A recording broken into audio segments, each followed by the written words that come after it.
This is the Voice of Russia from London. Welcome to Telling It Like It Is, the show that looks at some of the week's main events and give them a bit of a spin, a push and a shove. My name is Alexander Nekrassov, and with me in the studio is Maggie Pagano, a writer for The Independent and Financial News, and on the line from New York is Jeffrey Robinson, a TV and radio commentator and a writer. And shover. And shover, okay. Today we start with the events in Hong Kong, where there are thousands of people on the streets demanding democracy, as they say. It's actually a first time ever in the history, I think, when people are actually protesting against prosperity and economic growth and demanding something they don't really know what they're actually demanding.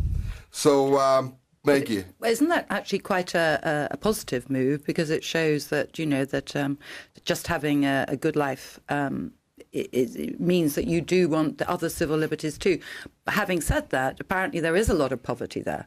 So actually, I think it's broader than that. And I know they've been called spoilt by some people, but I can understand. But have you noticed some of them are 17-year-olds who, when asked, so what are you doing here? They're saying, well, it's cool, isn't it?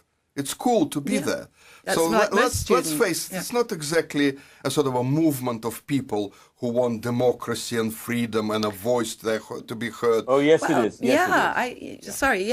I think they're looking ahead and they see their compatriots in China and they don't want to live like that. So actually they're being quite thoughtful. Well, they don't live like their compatriots in China. Okay, Jeffrey, you wanted to say something. I deeply love Hong Kong. I think Hong Kong is one of the most wonderful places on the face of the earth. I adore being in Hong Kong.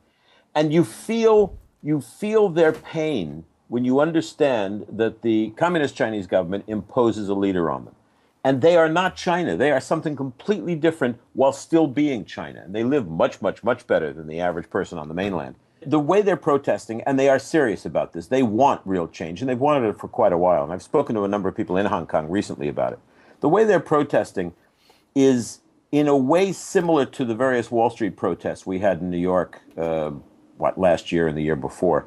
But it's even more peaceful and it's friendlier. And just as Wall Street, there's music and there are people sitting around laughing and talking. And they're not going to give up that easily. No. And it poses a real danger to the Hong Kong market because they're just going to sit there until something happens. And China can be very stubborn and sit there until something happens as well. And I think the Hong Kong markets are going to suffer because of it. But if you've never been to Hong Kong, it's got to be number one on your bucket list. It is absolutely the most wonderful place. Well, I personally think that they're being guided by the so-called organizers who are much older than these guys and girls. And well, the 17-year-olds are sure, but the organizers are 22 and 24. And these are young people saying, Martin we know how Lee. the other half lives, and we don't want to live like that other half. We want to live like they do in the West with democracy. Okay, all right. But the funny thing is that Britain and America have been expressing their concerns over what was going on, even though there is no crackdown, there is nothing going on there like that. And the funny thing, obviously, was that Nick Clegg, who was sitting in instead of for David Cameron while he was away on a conference in Birmingham, summoned the ambassador, the Chinese ambassador, and said to him, brave, actually. You watch it, fella. And it's, there was a joke immediately on the Russian media saying, how about the Prime Minister Medvedev summoning the British ambassador and saying to him, you guys, what about those gangs of men raping those kids?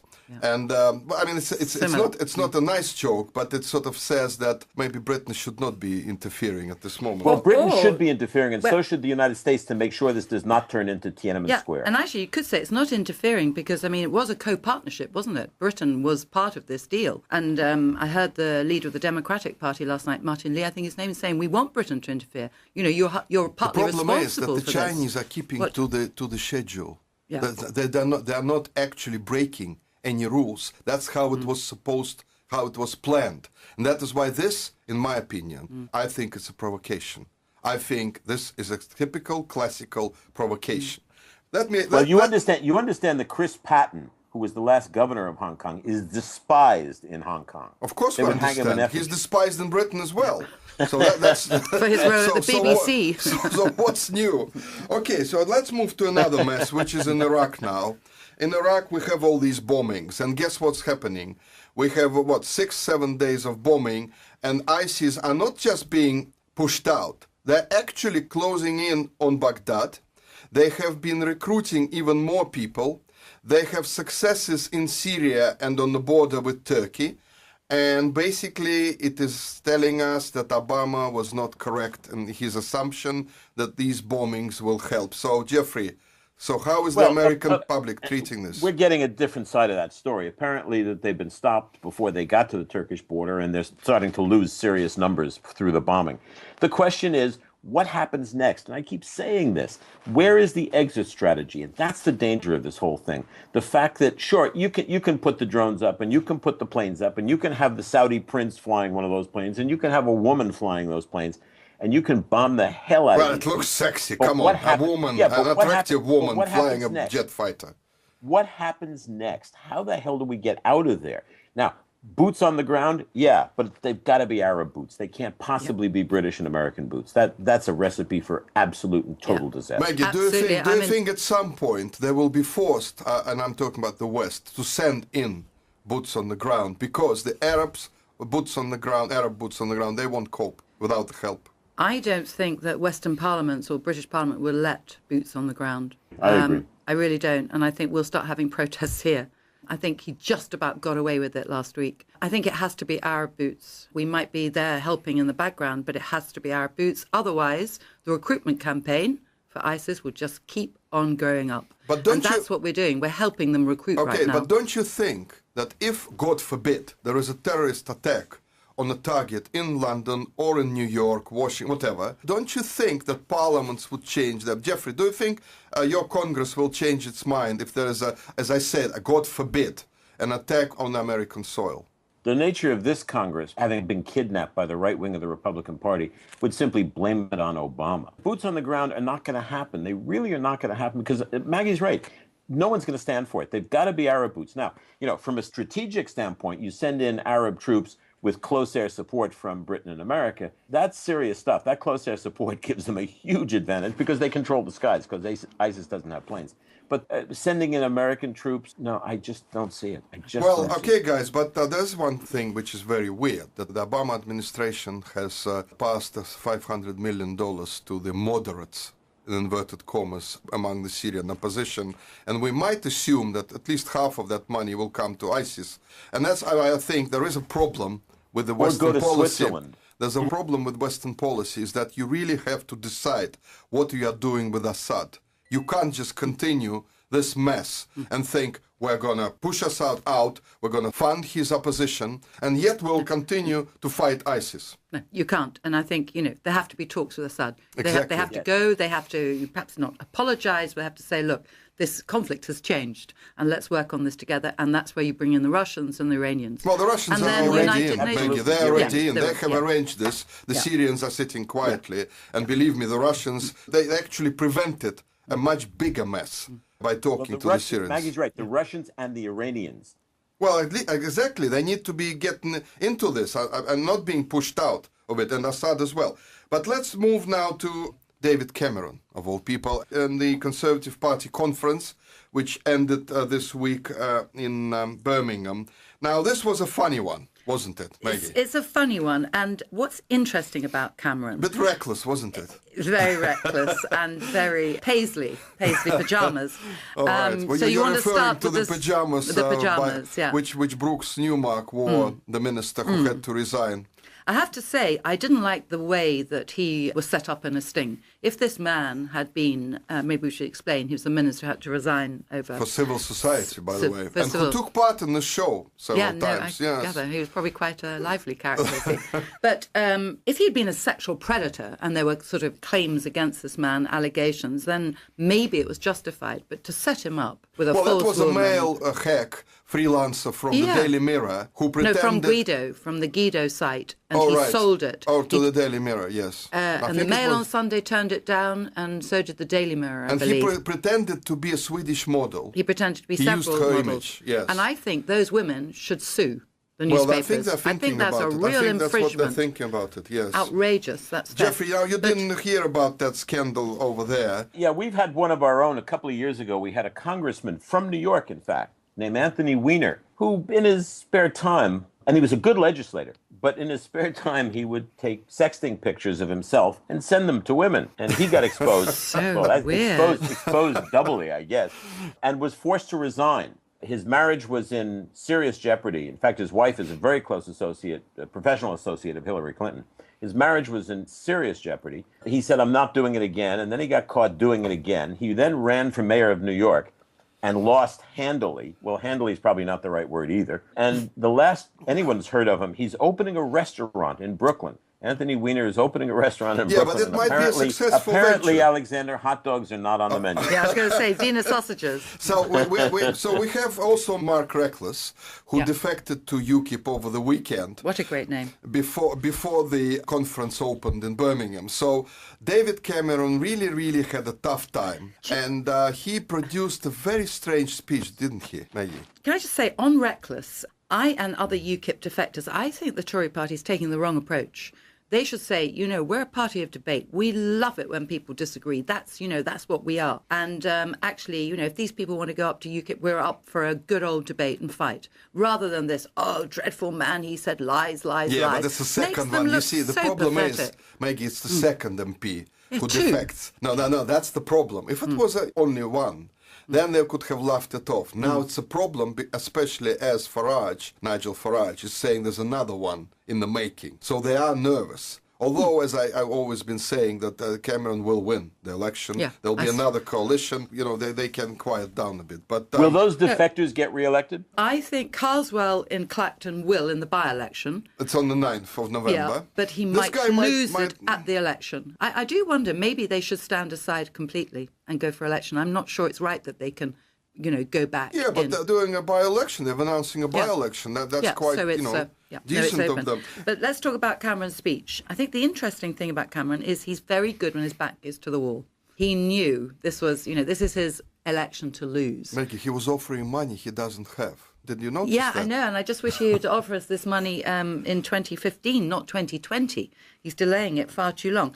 But, if he hadn't have done, then he could no longer claim to be the leader of a small state tax-cutting party. He had to do this. If there were no tax cuts Unfortunately, when your country is bankrupt and you have a recession which you present as a recovery, this doesn't work. It's for people who don't understand. It's for people who don't know what is going on. But in connection to that, we have another interesting story to do with Wonga.com, the payday lender that was all of a sudden, was told by the financial regulators to write off, 220 or something million in debts by the people who owe it. By the way, Wonga.com, Jeffrey, if you don't know, charges 6,000%. Yes, I do know this story. I do know the story, and I did some digging into Wonga. Part of the problem is there is something called the usury law, which forbids this sort of thing. No, it's not. The usury law had been banned That's centuries right. ago. See, in New York, we have one. You couldn't do this in New York. In Britain, it was repealed in 1854. The thing is that Wonga, you say 6,000%. I actually found a much lower interest rate that they were charging. They were charging 365%. That's a point a day. Right. And I just want to point out one thing about the 365%. That's 7 times more than the mafia charges. Yeah, well, that's how they are. This is a mafia, isn't it? It is a sort of a mafia. But, Maggie, the strange thing is how they took it on the chin. I know, it's extraordinary, and you can only surmise that there's been a little bit of background playing Well, they've already ahead of gotten the their election. capital back. But They've already gotten their layout back. Well, of course they did, because they're astronomical. By the way, to remind listeners, the base rate in Britain is 0.5%, just to remind And there are everyone. credit card companies that are charging 19%. And the drug dealers in Brixton charge 1,000%. So there you have it, yes. And the Better to go to mafia is a Brixton. point a week, that's all. Yeah, but I do think, actually, what they should do is follow this up, and it should be illegal again. It should be legal, and those people should be thrown in jail. Yeah, I agree. Jeffrey, what's the limit in the US then on the Usury Act? What is the maximum interest rate? It depends. Each state's got it, and it may go up as high as 30. But but that's... we should have similar credit regulations. This is the Voice of Russia from London. Welcome to Telling It Like It Is. My name is Alexander Nekrassov, and with me in the studio is Maggie Pagano, a writer for The Independent and Financial News. And on the line from New York is Jeffrey Robinson, a TV and radio commentator and a writer. Now, on the same subject, roughly the same subject, talking about criminals and proceeds from crime, we have the Office of National Statistics in Britain, that fine body of men and women who are paid by the government, by the way, coming up with an astonishing calculation figures that in Britain, between 1997 and 2013, 11.1 billion pounds a year have been spent on dope and on prostitution. Now, the reason I suspect why these figures have come up is because there is an idea in Europe to include these figures into the overall GDP figures. Now, Maggie, tell me, what do you think about this? I'm surprised it's so low, actually. I would have thought it'd be. Okay. That's good. Or maybe, actually, it's far more malevolent than that, and they want to start taxing it, you know? But they want to see it. Imagine if that was this is taxed per at- annum, by the way. Yeah. This is not no. from per 97. annum. Okay, that's that's a yeah. very solid, good Yeah. performance, by the Yeah. way, by the two industries, Yeah. prostitution and drug dealing. So what is that? 10%? And it can only of go the- up, by the way. That's 10%, isn't it? 100 trillion. I'm just saying, what is our current balance of payments? Well, No, just they working haven't yet included it No. into No, this but I'm GDP. working it out as a fraction. They're playing with it. Jeffrey, what's in America? Are they doing the same? Are they going to do the same? Well, I've written a lot about money laundering. And money laundering, when you talk about the dirty money, it's mostly corruption, political and corporate corruption, but it's also largely drug money and tax evasion, things like that. And that accounts for 2 to 4% of global GDP. This is a big number. Jeffrey, I thought that bribery or loan to officials in America is about 1 trillion a year, no? No, it's I not see. that. It's not quite that much. The figures, including political and corporate corruption and drugs and tax evasion, are somewhere between 1 and 3 trillion. But it does account for 2 to 4% of the world GDP, and that's a huge amount of untaxed and basically hidden money that becomes a power in the shadows and is very dangerous. There's another sector here that some businessmen have been talking about, and they call it the purple economy. And this is not direct criminality, but it's what's called bartering. So somebody arranges to have your tyres taken off your car, okay? I see. And then they're sold on. It's a purple economy. Yeah, purple economy, and the It estimates reminds are me that of that's Prince, 10%. the superstar Yeah, Prince. call it the Purple Prince. Purple economy. By the way, the loan sharking, which we were talking about, is a way of laundering money. I forgot to mention it before, but when you charge people 6,000%, that's called money laundering. Yeah. And if you well, you got to go back, because the problem with that is, yes, you can loan out the cash, but then you end up getting cash back. So it doesn't really accomplish it. No, it does. What's more interesting, for instance, with the lotto, if you are a money launderer and you can find somebody who just won £1 million on the lotto, yeah, but that's complicated, Jeffrey. That's complicated. You're going to end up paying tax on this. I'm going to give you £700,000 cash. You give me your ticket, and then they go and collect the ticket and say, "Well, the money we won on the lotto." That's laundering. Jeffrey, that's difficult. But talking about the waste of money, NATO's new Secretary General, Jens Stoltenberg, has given his first press conference in Brussels, and he basically said that he is going to try to develop ties with Russia, but it has to change its behavior in Ukraine. And he was talking about NATO being strong and NATO moving eastwards, and it doesn't really mean, he said, it has got anything to do with putting Russia in any danger and so on. Now, Maggie, you've met the man. I have. And he was a former Norwegian PM. He was a Norwegian Prime Minister for 3 terms and highly respected. Right. And during that period, he had very, very good relationships with Russia, particularly up in the north where the borders meet, up in Kirkenes, and obviously all the oil disputes in the Barents Sea. And I think they agreed all sorts of things, visa-less borders and so forth. So his past record, I think, is in his favour. He's a man who's acted with great dignity, if you remember, over the terrible shooting of the 70 children in Norway a few years ago. Right. And actually his reaction to that was, we want more democracy, more transparency. So, this is a man who has very firm principles, and he knows, because he is up there in the northern bloc, that we have to work closely with Russia. So I think this is great news for NATO. Oh, you think so? Yeah. Okay. Well, it's better than his predecessors, certainly. Well, it must be if they want to have closer ties. Jeffrey, what do Americans actually think about NATO these days? I mean, do they actually accept the fact that NATO is a Cold War machine, instrument, and that it's Well, I still think- there, I- and I- it's actually getting closer to the Russian borders. Do they understand that Russia is not happy with NATO? Well, you look at Mr. Putin's body language, it leaves no doubt.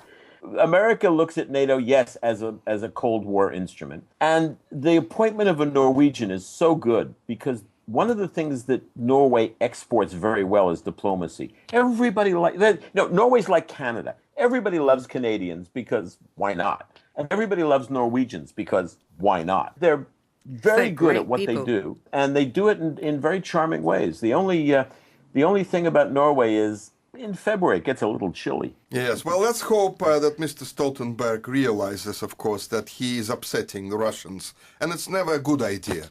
I don't think he will Well, upset why them. is I he don't think he upsetting will them? upset them. Well, think he because will they're charm them. moving closer to the Russian borders, and that's never a good idea. But that's it's never a good idea. what are you suggesting if Ukraine But, were allowed to be a member? Well, that's what they want to do, by the way. Yeah, They I want to doubt drag you- Ukraine into Yeah. NATO. That's the whole game. But let's move to another subject now, the scandal surrounding the intruder in the White House. Now, Jeffrey, I can see you yes. trembling with excitement there in New York, because it's getting really serious now, isn't it? Because the head of the Secret Service suddenly had to stand down, probably pushed rather than just an honorable... No. She had to go because she was incompetent, and it was brought out in the hearings on the She Hill worked yesterday. for 30 years there, if I'm not mistaken. So Well, she let was me tell you the all story that year, because I'm time very she was familiar with the incompetent. story. Okay. Let me tell you the story. Key moment in this whole story is the fact that when Oscar Gonzalez jumped the fence, he got on the lawn. He wasn't shot because the president was not there. There was no immediate danger to the president. But where were the dogs? Where were the guards? Where was the guard on the north portico door? And why was that door unlocked? That door unlocked is the key to the whole thing, because you go back 15 years and what you find is a gradual diminution of the powers of the Secret Service vis-a-vis the White House staff. White House staff is always looking for optics. The Secret Service has always wanted to cocoon the president. So there's a conflict there. All of my friends who were Reagan's guys had a very strict policy of proximity and intensity and attention to detail. That's been lost. You look at George Bush landing on the USS Abraham Lincoln, the aircraft carrier. Remember the mission accomplished thing? That was a stupid stunt for optics. The Secret Service not only objected to it, but then went along with it, and there were no resignations at that point. The Reagan people think that that Bush Secret Service bunch should have resigned.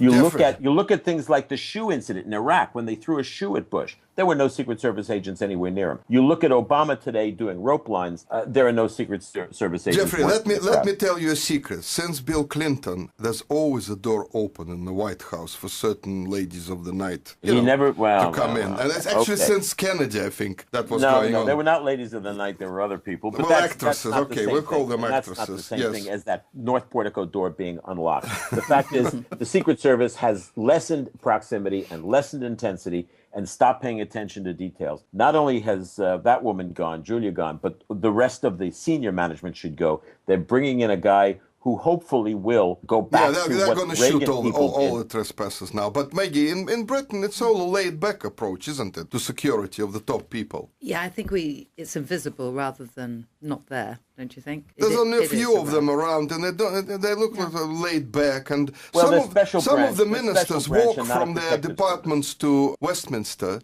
A few do. Most of them with still the go red by boxes car. and accompanied by the private secretaries. And there are, well, I don't know, maybe they're hiding the snipers I think everywhere. they're hiding. I think You think there's so? more. Yeah, I do. I think there's much Well, more they're than we think. protective. They're special branch. They're not a protective service. It's a very different mentality with the president. Okay, so we moved to California, of all places, and it's the first ever state that has introduced statewide legislation which is banning single-use plastic bags. So now, as I understand, people will get busted if they will demand a plastic bag in It's shops. the latest. So, Maggie, latest what crime. would you suggest to people there in California?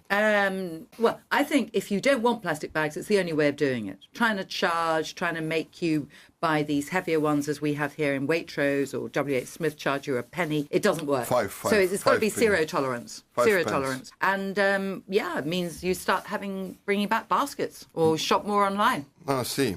Jeffrey, are you going to suffer? Or Well, your friends no, not at all, in because California? I like the old-fashioned paper bag. I mean, I think those are wonderful. Interestingly enough, California, of course, is the state where that would happen, and it will eventually move eastward, and we'll probably do it in New York. But what the Canadians had a thing in Montreal some years ago. They got angry about plastic, And they also got angry about separating garbage into paper and recyclables and plastics and whatnot. And they passed a law in Montreal with different colored garbage bags where you absolutely had to, at risk of a fine, separate your garbage into blue bags, red bags, green bags. It got very confusing, but it worked. Talking about paper, we have a revolution in Britain. As of the 1st of October, there will no longer will be tax road discs in cars.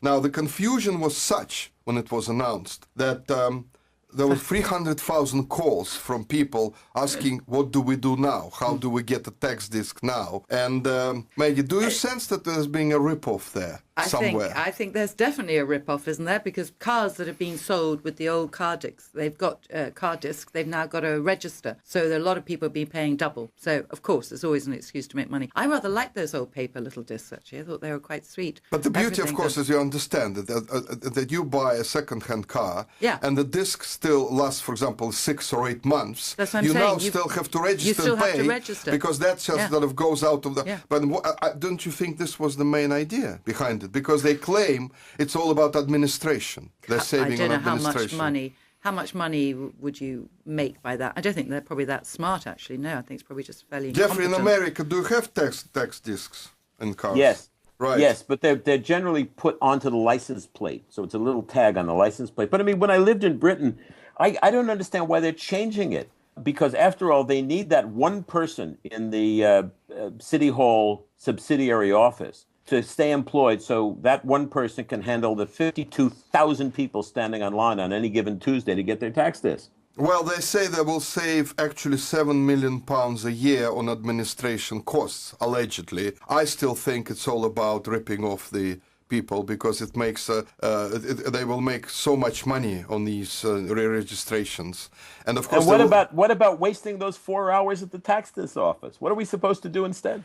Now, the last item we have is that Virgin Media has asked Ofcom, the communications regulator, to investigate the way Premier League sells its TV rights to the companies. And the word on the ground is that Ofcom is thinking about it. It's thinking about it. It doesn't really know what it's going to do. But these cynics are saying it's like asking somebody to investigate the mob and ask them how they spend the money, which they hard-earned money. Yeah. Maggie, what do you think? Will it end in just the Ofcom people saying, no, sorry, we can't do this? I think they probably will have to have some sort of, superficial inquiry, and they'll say it's all absolutely fine.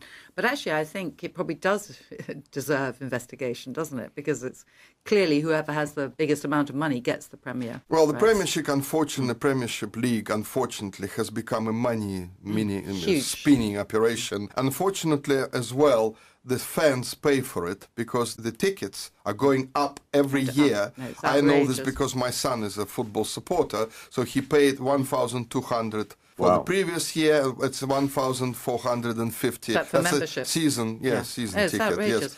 So, compared to Germany, where it's like £20 per game. Can They you subsidise it. imagine a situation, Jeffrey, in America that the NFL. Your baseball teams or football teams would be investigated how they use the money that they get from TV broadcasting? Well, no, we have. First of all, the NFL is a huge industry, just as the Premiership is, and so is MLB, professional baseball. What they do to avoid those ticket prices, they have salary caps, and that is something that the players don't like, but the management does. In the meantime, the television rights get sold, and I'm happy to say, because we do follow soccer in England, I'm happy to say that whereas you get blacked out on Saturday afternoons at 3 o'clock, we get in New York all of the 3 o'clock games. Every single one of them. Okay, guys, well, that's all the time we have this week. And my thanks to Maggie Pagano in London here and to Jeffrey Robinson in New York. And you've been Always a pleasure, my friend. And you've been listening to Telling It Like It Is on the Voice of Russia from London.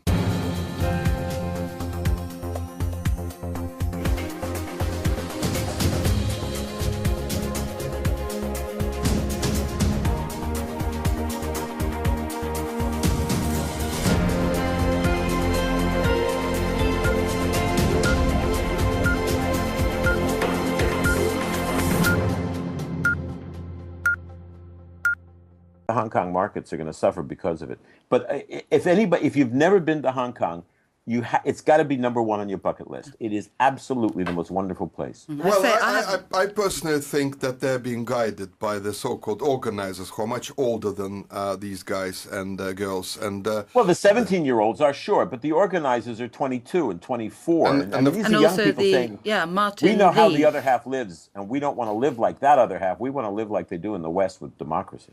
Okay, all right. But the funny thing is that Britain and America have been expressing their concerns over what was going on, even though there is no crackdown, there is nothing going on there like that. And the funny thing, obviously,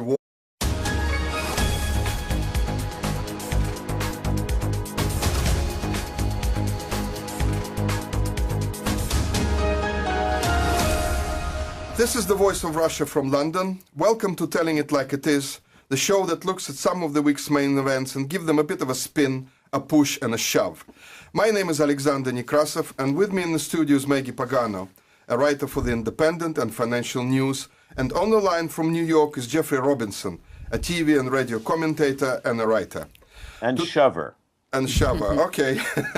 Today we start with the events in Hong Kong, where there are thousands of people on the streets demanding democracy, as they say. It's actually a first time ever in the history, I think, when people are actually protesting against prosperity and economic growth and demanding something they don't really know what they're actually demanding.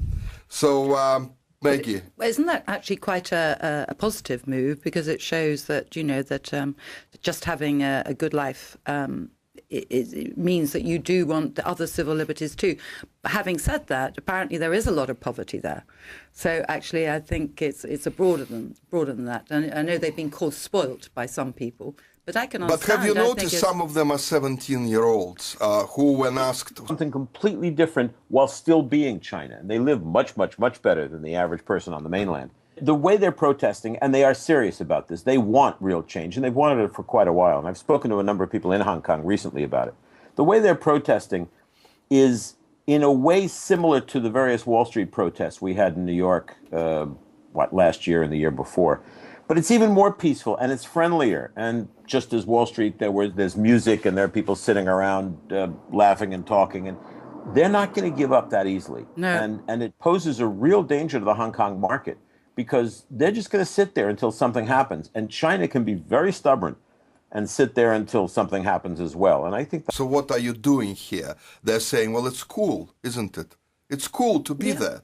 That's So like let's face it, Yeah. it's not exactly a sort of a movement of people who want democracy and freedom and a voice to be heard. Oh, yes, Well, it is. Yes, I think they're looking ahead and they see their compatriots in China and they don't want to live like that. So actually they're being quite thoughtful. Well, they don't I live rather like their admire them. compatriots in China. Okay, Yeah. Jeffrey, you wanted to say something. I deeply love Hong Kong. I think Hong Kong is one of the most wonderful places on the face of the earth. I adore being in Hong Kong.